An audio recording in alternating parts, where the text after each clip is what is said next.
मित्रों नमस्कार। आज ये वीडियो विशेष रूप से उन लोगों के लिए जो लगातार जानना चाहते हैं कि सनातन धर्म की ही विजय क्यों होगी।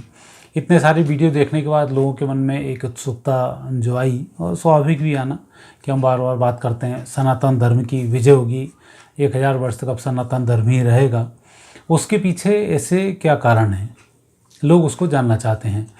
और दूसरा, कई लोग अनावश्यक रूप से भयभीत भी हैं कि जिस तरह से अत्याचार बढ़ रहे हैं, वो विधर्मी लोग जिस तरह से उत्पात फैला रहे हैं, सरकारें जिस तरह से फेल हो रही हैं, उसका क्या होगा। तो सरकारें फेल होने में तो एक कारण तो जनता ही है जो गलत लोगों को चुनकर भेजती है, और अल्टीमेट फिर स्थिति ये होती है कि वो साफ बोलते हैं विधर्मियों के पक्ष में और उसके बावजूद उनको आप वोट दोगे तो ये स्थिति आपकी होगी। तो वो आपका एक पर्सनल मैटर होता है। ज्योतिषी होने के नाते मेरी जो विशेष रूप से वीडियो में बना रहा हूँ उसमें मेरे पास कुछ तथ्य होते हैं, ग्रहों की मेरी अपनी गणनाएं होती हैं, योग ध्यान के माध्यम से मेरी गणनाएं होती हैं। और जो हमारे पूर्वज पहले जो ज्योतिषी लोग कहे गए हैं या पहले जो धर्म के लोग कह के गए हैं या पहले हमारे जो अवतार हुए हैं उन्होंने जो घोषणाएँ की हैं, जो भागवत ग्रंथ में लिखा हुआ है, अन्य हमारे इतिहासों में लिखा हुआ है, तो उसके अनुसार जब हम बात करते हैं तो कन्फर्म रूप से हम कहते हैं कि अब सनातन धर्म का समय आने वाला है। क्योंकि जब हम 4 युगों की बात करें तो 4 युग तो वेदों में लिखे हुए हैं, तो ये भी कन्फर्म है कि 4 युग होते हैं। सतयुग है, त्रेता है, द्वापर है और कलयुग है। और इन सब युगों की अपनी अपनी विशेषताएं हैं। जिस तरह से सतयुग में यदि जाते हैं तो यहाँ पर योग ध्यान इस तरह से शारीरिक जो चीज़ें होती हैं, उपवास मंत्र, इन सब का बड़ा विशेष महत्व हो जाता है और उसके थ्रू प्रकृति अपने आप को बैलेंस करती है और सतयुग आ जाता है। त्रेता की हम बात करें तो त्रेता में फिर हवन पूजन पाठ यज्ञ वज्ञ सब शुरू हो जाते हैं, तो उसके माध्यम से हम प्रकृति को बल प्रदान करते हैं। ये यूँ कहें कि अगला जन्म फिर हमारे ही होना है, तो हम अपने आप को ही मजबूती प्रदान करते हैं। जब द्वापर का समय आता है तब फिर वापस नाम भगवत नाम की महिमा आ जाती है, यज्ञ भी रहते हैं, अनुष्ठान भी रहते हैं, योग ध्यान भी रहता है, तो नाना प्रकार के द्वापर युग में चीज़ें आती हैं। और जब कलयुग की हम बात करें तो कलयुग में अत्याचार रहते हैं और अत्याचारों से बचने के लिए भगवान का नाम रहता है।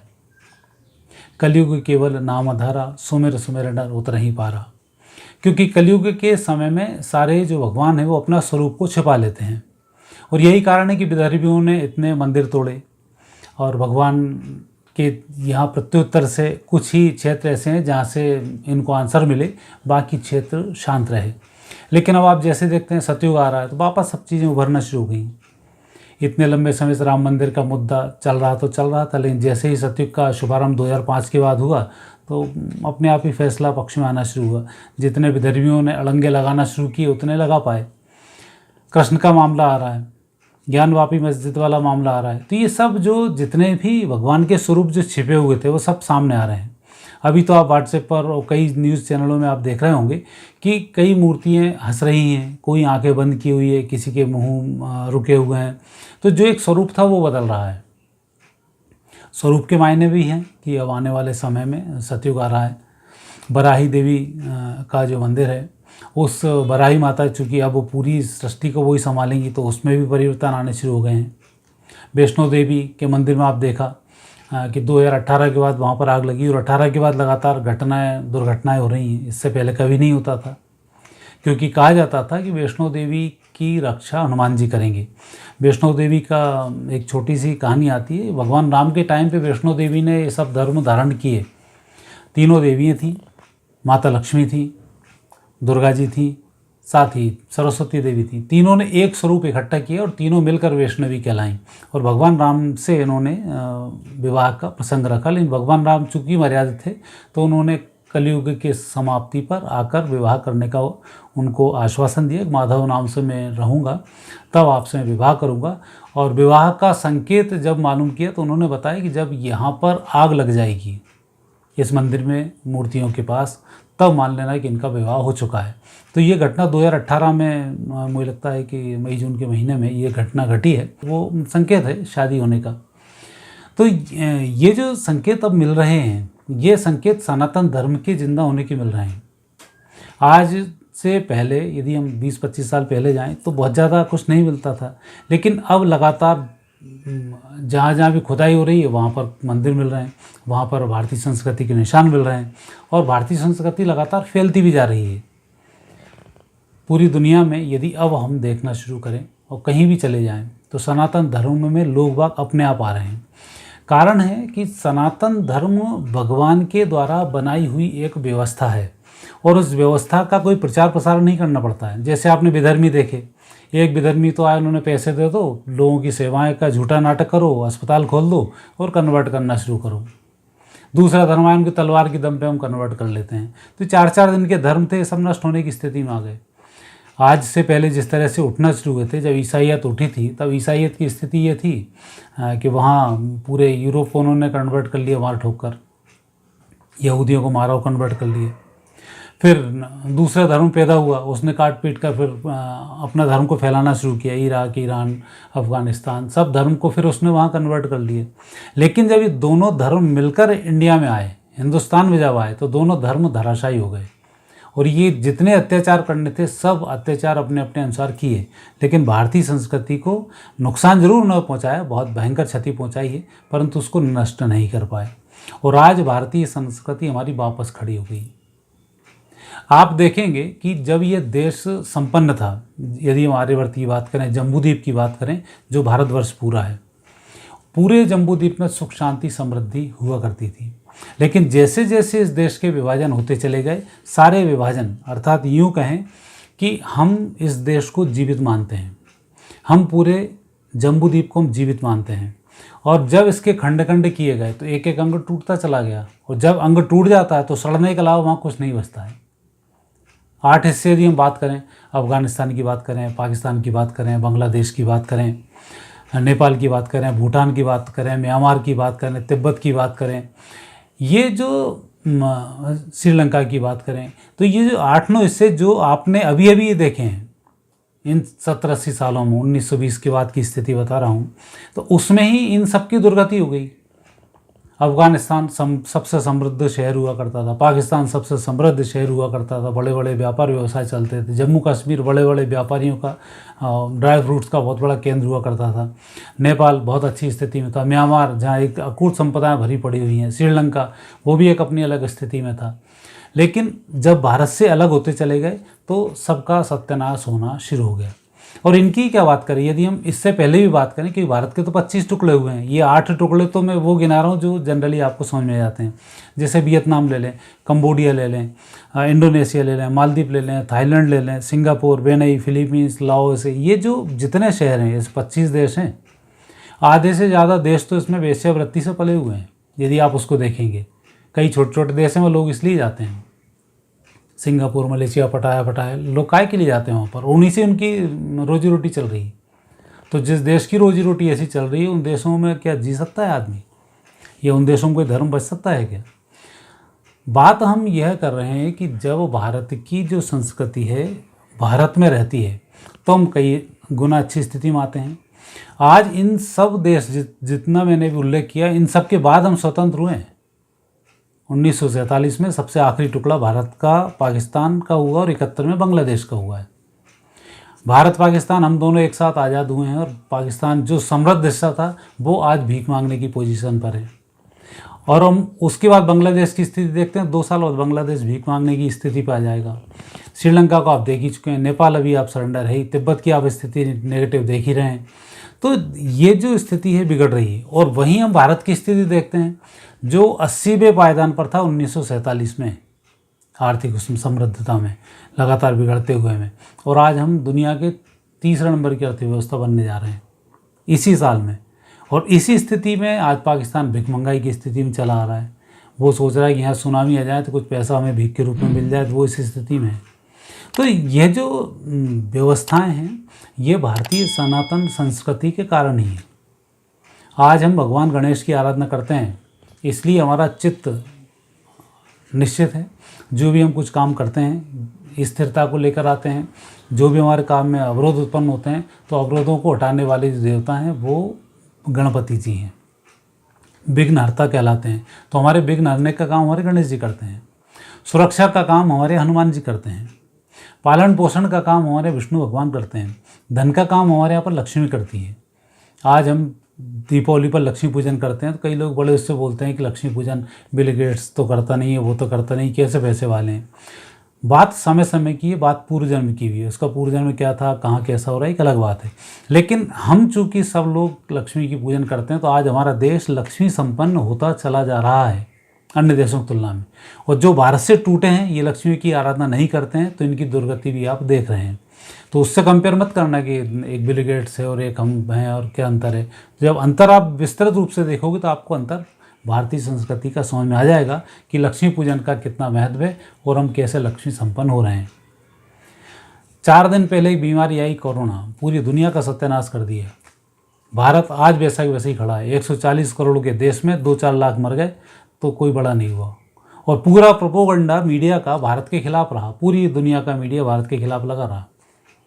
जहाँ लोग लाखों में मर गए, 5-5 करोड़ की पॉपुलेशन में 2-2, 5-5 लाख मर गए, वहाँ मीडिया नहीं गया। अभी आप देख रहे हैं जरा सा एक सुनामी ये आना शुरू हुआ है यहाँ पर, उसके लिए पूरा मीडिया लगा हुआ है भारत में कि 120 की हवा चल रही, ये चल रहा है, वो चल रहा है। कहीं ना कहीं इनको प्रशासन की गलतियाँ दिख जाएँ तो इन्होंने मतलब जो बेधर्मी हैं वो कोई कमी नहीं रखते हैं आपको बदनाम करने में। लेकिन आज आप देख रहे हैं देश सुरक्षित है। तो हमारे यहाँ की जो संस्कृति है वो सत्व की संस्कृति है, इसलिए सत्व कभी भी नहीं हारता है। खेल होता है रजस में और तमस में। जैसे आपने देखा हम सत्व की संस्कृति में थे जब विक्रमादित्य थे, तब तक विक्रमादित्य के बाद फिर जो संस्कृति आई रजस की संस्कृति आई। तो वहाँ जो हमारे राजा थे ये रजस में प्राप्त हुए, रजस में इनका उटपटांग काम इन्होंने आगे जाके शुरू कर दिए। अल्टीमेट फिर स्थिति ऐसी आई कि तमस फिर इनके ऊपर हावी हुआ। तो तामसी जो वृत्ति के नेता थे फिर तामसी वृत्तियों के लोगों ने आया, तामसी वृत्तियों के लोगों ने फिर वापस शासन करने शुरू किए और फिर देखे होंगे कि आपने फिर वापस रजस बढ़ा।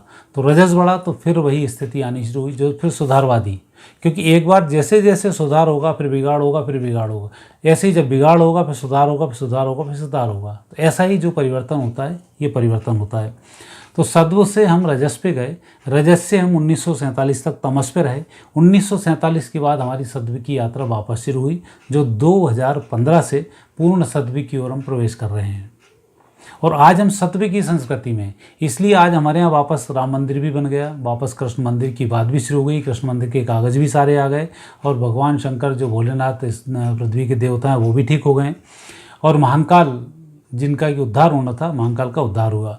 हालांकि महाकाल लोक में उद्धार नहीं हुआ है, ये महाकाल का बिगाड़ हुआ है और उसकी सज़ा प्रकृति ने इनको दे दी है कि वहाँ डांस कर रहे हैं लोग, फोटो खिंचवा रहे हैं, जिस तरीके से नाटक किए हैं वो प्रकृति ने उनको सज़ा दे दी।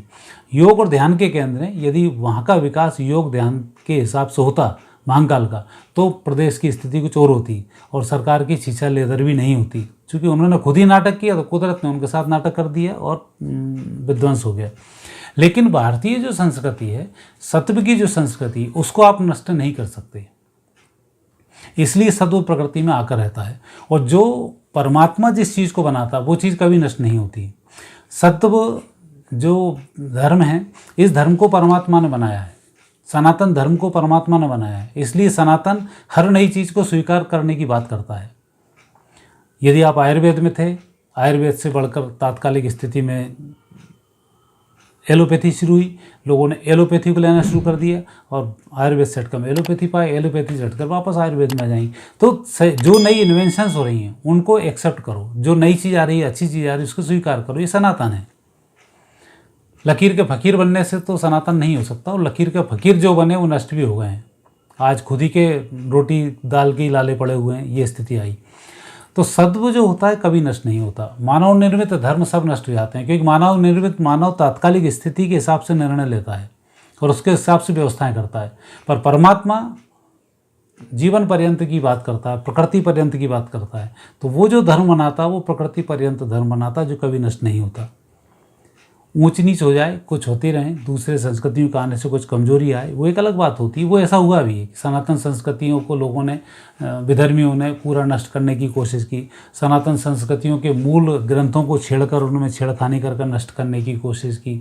लेकिन जो सत्य है वो सत्य है। मरा मरा बोलते हुए भी वाल्मीकि जब राम को प्राप्त कर सकते हैं, तो जो सत्य है वो गलत श्लोक बोलने पर भी श्लोक अपने आप में सुधार करके आपको उत्तम फल प्रदान कर देता है। तो ऐसी ही संस्कृति को जो लोगों ने बिगाड़ किया था, वो संस्कृति वापस सनातन में कन्वर्ट हुई और अब हम विजयश्री को प्राप्त हो रहे हैं। और ये आप देख भी रहे होंगे, जितने मैंने भारत के टुकड़े बताए आपको, ये सारे टुकड़ों की क्या स्थिति है, मरणासन स्थिति में है। लेकिन यह भारत वापस खड़ा होगा, वापस जम्बूद्वीप खड़ा होगा। क्यों? क्योंकि वेद में लिखा हुआ है कि राजा भरत और भरत से सगर, और सगर के जो 8 लड़के थे उन्होंने 8 हिस्से इस द्वीप के किए हैं। उस जम्बूद्वीप के 8 हिस्से हुए हैं, तो वापस 8 हिस्से में जो भरत का हिस्सा है जिस पर हम निवास करते हैं, इस भरत के हिस्से पर हम वापस आएंगे। भरत की कहानी तो दो आती है, राजा भरत ये भी थे और राजा भरत एक पहले भी हुए हैं, वो किसके नाम से भारत है ये एक अलग बात, ये रिसर्च का विषय है जो मैं कभी आपको बतलाऊंगा। लेकिन हम वापस जम्बूद्वीप के भरत खंड को एक होता हुआ बहुत जल्दी देखने वाले हैं, और इसमें 15-20 साल का समय ही मैक्सिमम कह सकते हैं। मुझे तो ज्योतिष गणना के अनुसार लगता है कि हम सारी स्थिति में 2035 से 40 तक हम पहुंच जाएंगे, और एक संपूर्ण जम्बूद्वीप का भरत खंड है वहाँ तक हम एकत्रित होंगे। ये बात मैं भी नहीं कह रहा हूँ, ये बात महर्षि अरविंद ने भी कही है कि आज इस देश की 2 भुजाएं पाकिस्तान और बांग्लादेश के रूप में टूट कर गिर चुकी हैं, वो नष्ट होंगी। चूँकि भुजाएं हैं, शरीर से अलग हैं, इसलिए नष्ट होना उनका निश्चित है। और शरीर में जब भगवान आएंगे, वापस सर्जरी होगी, फिर ये भुजाएं जुड़ेंगी, फिर हम वापस पूर्ण स्वस्थ शरीर को प्राप्त करेंगे। और इसलिए हम भारत माता मानते हैं। भारत माता का कहीं उल्लेख नहीं मिलता है, लेकिन सनातन धर्म में जो हमें खाने पीने को देता है हमारी माता होती है। पृथ्वी से मान्य मिलता है, इसलिए हम पृथ्वी को माता बोलते हैं, और इसलिए हमारी एक माता का एक विस्तार है और उसको हम उस रूप से देखते हैं। और वह खंड वापस एक होकर एक होने वाला है। प्रकृति भी कई बार पाप करती है, कई बार पापी उत्पन्न कर लेती है, प्रकृति को भी सज़ा भुगतनी पड़ती है। मनुष्य भी यदि उल्टांग काम करता है उसको भी सज़ा भुगतनी पड़ती है। लेकिन जब सज़ा पूरी हो जाती है तो फिर आपको शुद्धता की प्राप्ति होती है। जब आपके अपराध माफ़ हो जाते हैं फिर शुद्धता की प्राप्ति होती है। इसलिए गारंटेड है कि सनातन धर्म की विजय प्राप्त होगी और सनातन धर्म ही रहेगा। बाकी सब अपने अपने स्थान से जहाँ से आए वहाँ जाकर छिप जाएंगे और उनको मानने वाला कोई नहीं मिलेगा। और यही कारण है कि जैसे जैसे लोग पढ़ते जाते हैं सनातन धर्म को, डॉक्टर, वकील, इंजीनियर्स, बड़े बड़े फिलोसफर्स, बड़े बड़े धुरंधर जो हैं वो सनातन धर्म को एक्सेप्ट करते हैं। ये सनातन धर्म ऐसा नहीं है कि हम मार काट के पैसे दे के सनातन धर्म में एंट्री कराते हैं। सनातन धर्म का व्यक्ति यदि बाहर जाता है तो सनातनी उसको रोकने का प्रयास भी नहीं करते कि जाना तू जा, होगा तेरा कोई पाप जो सनातन से छूट रहा है। और अल्टीमेट स्थिति आप देखिए वापस कि सनातन धर्म में बिना जुड़े लोग जुड़ जाते हैं। मतलब प्रकृति की सत्ता है, प्रभु की सत्ता है। और जो धर्म ले के भिड़े हुए हैं सब आ जाओ, तो वहाँ नहीं जा पाना है। इसका मतलब वो मानव निर्मित धर्म है, जिनको कि मानव अपने दिमाग से निर्णय करता है कि हमारे लायक नहीं है, व्यक्ति नहीं जाता है। तो उस दृष्टि से यदि आप अब अध्ययन करना शुरू करेंगे तो मेरी एक एक बात आपको समझ में आ जाएगी कि सनातन धर्म की विजय कैसे प्राप्त हो रही है, वो सनातन धर्म ही कैसे आएगा। यदि सनातन धर्म को नष्ट होना होता तो इतनी संस्कृति आई, इसमें कभी का नष्ट हो गया होता। लेकिन जितने अत्याचार इस धर्म पे हुए उतना ही तेज़ी से उभर कर सामने आया है। तो ऐसी स्थिति जब बनती है तब सनातन धर्म को विजयश्री की प्राप्ति होती है। और मैं तो सभी सनातनियों को बहुत बहुत बधाई देना चाहता हूं कि अब आपका समय आ चुका है। और जो भूले बिसरे लोग आपसे छूट कर भाग गए थे उनका वापस आप स्वागत करना शुरू करें। पुराना जो हुआ वो हुआ, और नए यदि कोई व्यक्ति आपसे जुड़ना चाहता है तो आप उनको जोड़कर अवश्य रखें। गलती हर व्यक्ति से होती है, चूँकि ये गलती पाप निर्मित गलती हैं। पुराने पाप थे तो वो छटक के दूसरी जगह पहुंच गए, और जब कुछ नहीं मिला और वापस आपके पास आना चाहते हैं तो आप हृदय से उनका स्वागत अवश्य करें। क्योंकि सनातन जब फैलेगा तब दोस्ती भी होगी, क्षमा भी होगी, शील भी होगा, क्योंकि सत्य भी होगा, प्रेम भी होगा। ये 5 वस्तुएं विशेष रूप से आती हैं, और नए भगवान के तो 5 सूत्र ही हैं, तो इनके ऊपर ही काम होगा। और इस तरह से ही भगवान माधव सभी की रक्षा करेंगे। और बराही देवी जो हैं वो सबका सर्वनाश करेंगी, और नए सिरे से प्रकृति का वापस वरण होगा, और प्रकृति फलेगी फूलेगी। आप देख रहे होंगे आज समय वर्षा होना, स्प्रिंग सीजन हमेशा बना हुआ है, लगातार तूफान आए। मैंने तो भविष्यवाणी वो पहले की थी कि तूफान आएंगे, आग लगेगी, और आगजनी की घटनाएं हो रही हैं लगातार, चाहे शॉर्ट सर्किट से हो चाहे काहे से भी हो। तूफान लगातार आ ही रहे हैं, भूकंप आ ही रहे हैं, भूकंप की तीव्रताएं भी और बढ़ने वाली हैं। बाढ़ की तीव्रता भी खतरनाक तरीके से बढ़ने वाली है। इस बार बाढ़ भले ही पानी कम गिरेगा, लेकिन जब गिरेगा खतरनाक। तो ये प्रकृति अब परिवर्तन कर रही है और सनातन धर्म की और प्रकृति आगे बढ़ रही है। जो सनातनी को मानेगा वही टिक पाएगा, अन्यथा नष्ट होना उसका सुनिश्चित है। मित्रों, ये थे मेरे आपके उन प्रश्नों के जवाब जो लगातार मेरे से फेसबुक से जुड़ के पूछ लेते हैं, कई बार यूट्यूब से जुड़कर पूछ लेते हैं, कई बार फ़ोन लगाकर पूछ लेते हैं। तो उन सब की कॉमन मैंने एक व्याख्या की कि सनातन धर्म की विजय कैसे प्राप्त होगी। आगे आप क्या जानना चाहते हैं, मेरा मोबाइल नंबर भी फ्लैश हो रहा है, इसको आप इस पर बात कर सकते हैं, कमेंट्स बॉक्स से भी कमेंट्स कर सकते हैं। और यदि चैनल अच्छा लगता है तो सब्सक्राइब करना इसे ना भूलें और मुझे आज्ञा दें। कल फिर नए विषय के साथ आपसे भेंट होगी। नमस्कार।